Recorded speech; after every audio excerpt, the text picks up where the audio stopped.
The Eagles will host the Falcons as a 6.5-point favorites at home with a total at 47. We're going to break this game down and give you guys a pick. Welcome to Wager Talk YouTube TV. I'm Andy. Let's get right into it here. Philadelphia Eagles coming off of the Brazilian win 34-29, where the Falcons game could not have gone any different. They lose to the Pittsburgh Steelers 18-10. Defense played well, did not give up any touchdowns. They gave up a bunch of field goals, and the offense looked anemic. So we really do have two teams that their week ones could not have gone any different. You've got Philadelphia that the offense looked pretty good. Looks like Jalen Hurts is healthy. He still makes mistakes with 2 interceptions, but he gets the offense going. Saquon Barkley looked great. And then you got the Falcons.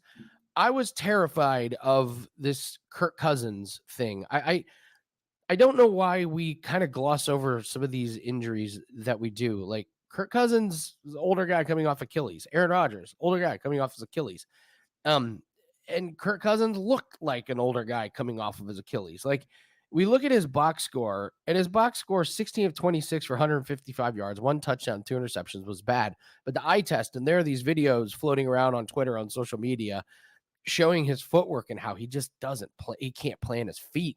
There's some great videos showing him side by side what he looked like last year before the injury and what he looked like in week 1, and night and day. You got to be terrified if you're a Falcons fan and you watched Kirk Cousins and you're seeing how he just doesn't look like he has the strength in his legs. That's a gigantic problem. On the other side, the Steelers, their defense is really, really good. Top 3 defense in the league, and the Eagles are not one of the top 3 defenses. Packers scored 29 points. Jordan Love had a good day throwing the ball. They ran 21 times for 163 yards. One of those was a 33-yard run by Jaden Reed. So the running backs had success. Jacobs averaged 5.3 yards per rush against Philadelphia. So you got a Philadelphia offense that can put up points. Defense, I'm not really sure if they're up to the task. And then you've got an Atlanta defense. I thought they played pretty good. Justin Fields only threw for 156 yards. He didn't have any touchdowns. They held Pittsburgh to 3.3 yards per rush. They gave up 41 attempts, but they didn't do a ton of damage at only 3.3, and they held them out of the end zone. So what do we do with this game? It feels like these numbers are a little wonky because we got two teams that just were completely different. I'm going to lay the points. It's a lot of points. I'm going to lay the points with Philly at home. I think their offense is going to be absolutely fantastic as long as Jalen Hurts stays healthy. There was a prop last week. I talked about playing Jalen Hurts to score a touchdown. I still think they're going to score a lot of rushing touchdowns with the tush push.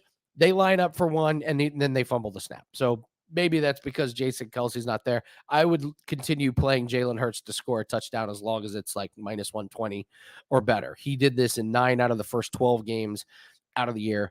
And I think that it's just going to be inevitable that they get down to the 1 or the 2 yard line and he gets the carry and punches it in. So I'm going to lean that this Falcons offense is going to continue to sputter with Kirk Cousins. If you're Philly, that pass game of Atlanta probably doesn't scare you at all. So you probably can sell out to stop the rush. And, it wasn't like the rushing game of Atlanta was that great, only 4 yards of carry. I know it's against the Steelers, but I think the blueprint is there on how to defend Atlanta, which is you got to beat us on the ground because we don't trust your passing game. I mean, Ray McLeod was their leading receiver, 4 catches, 52 yards. And then their next was a running back, Bijan Robinson, 5 for 43. So I just think this Philadelphia offense, when it's healthy and clicking, it's going to be impossible to keep them out of the end zone. And I'm not sure that Atlanta can turn this into a track meet and keep up with them the way that the Packers did. So I would lay the 6.5 points. I can't say it's a super confident play, but I will tell you this. Last week when we were doing our props video, I said, are we all going to feel really dumb if we don't play Kirk Cousins under 3.5 rushing yards? Because I don't see how he runs at all. And sure enough, he didn't run at all. He had 0 yards. It would have been the easiest under ever. And then we came back and talked about it on Monday Night Football with Aaron Rodgers going under 2.5 yards rushing. He goes under. If you see a prop with Kirk Cousins under rushing yards, you're taking it. he is not going to take off and run. He is going to throw the ball away.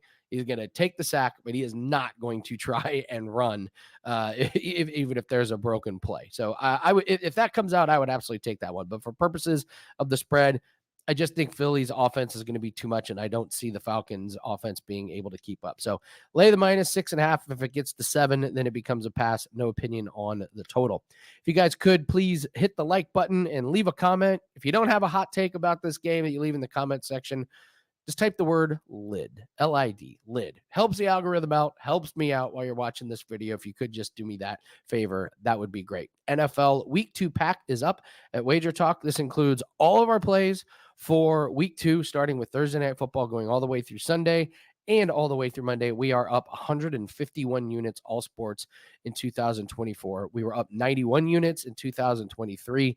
So we've got really, really good long-term success, and we've got really good short-term success as well. We've turned a profit in 10 out of the last 11 weeks. Could not be more proud of the work that we've done. So shortcut is wt.buzz/AL. No reason to not go lock in the NFL Week 2 prop pack. That is over at wagertalk.com. Again, like button if you haven't subscribed to the channel, do that. We've got breakdown videos of all the NFL games, a ton of college games, and of course, MLB season is still going on. We've got breakdowns on that. So good luck on your plays, and we will see everyone later.